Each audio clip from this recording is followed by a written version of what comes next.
Hi guys, we've got here vintage small system SUX33 with STX33, so that's amplifier and tuner, and then we've got CD player SLPJ20. So those sets tend to play really nicely for what they are, and I like all the vintage equipment. So let's have a look what we can get in here from it.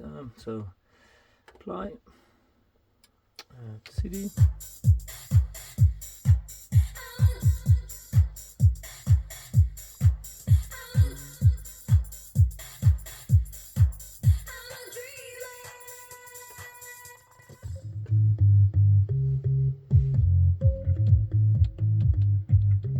Balance.